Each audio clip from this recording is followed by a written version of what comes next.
glanced at his feet, then back up again. "I was very sorry to hear what happened to Hazel.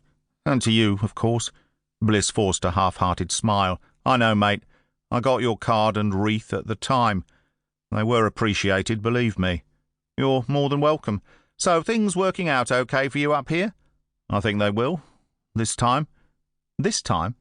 "I just came back from another posting.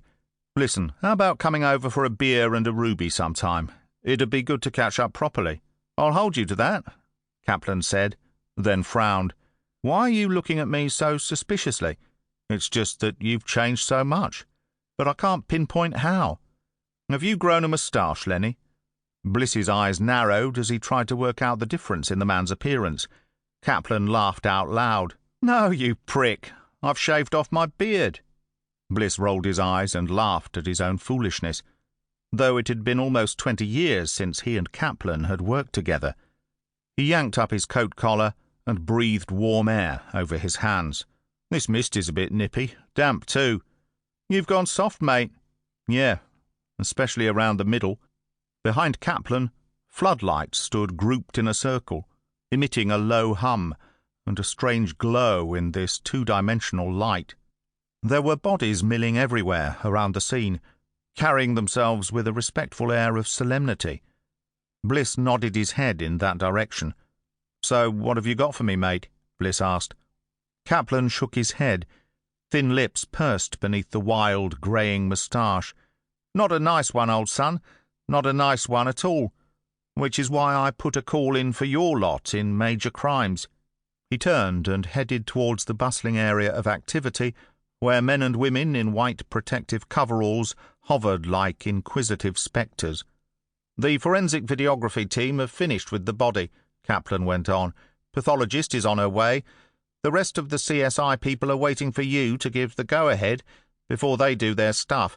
Basic searches going on around the crime scene, as you can see, and a fingertip search crew have been ordered for first light."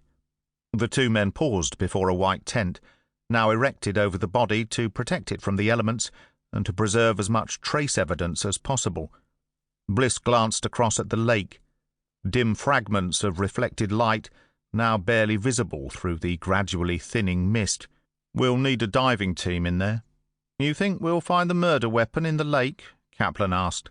"You never know. Murder weapon, Nessie, Lord Lucan, and Shergar, I wouldn't wonder." Kaplan gave Bliss a tight smile and said, "I've seen all I want to see tonight. I'm sure you're more familiar with what's waiting for you in there." Bliss nodded. He would like to have told his old friend otherwise, but unfortunately he thought it likely to be true. A uniformed officer approached with a clipboard and had Bliss note his attendance. The uniform also handed him a white bundle wrapped in cellophane. Bliss reluctantly took off his overcoat and handed it to Kaplan. He unwrapped the package, climbed into the protective garment, zipped it to the neck, then pulled up a snug hood around his head. One more ghost to add to the congress. Finally, Bliss pulled on some plastic booties and snapped on a pair of latex gloves. Without another word, he stepped inside the tent. The elderly woman lay on her back, arms and legs spread out, as if she were forming a large X. The hood of her beige parka was like a saucer for her spilled blood. In the unnatural light it gleamed like a halo of slick crude oil. Other than a couple of minor abrasions, her face was untouched. Across the rest of her body there were too many puncture wounds and lacerations to count, but it looked to Bliss as if there must be several dozen. He squatted down beside the body to take a closer look.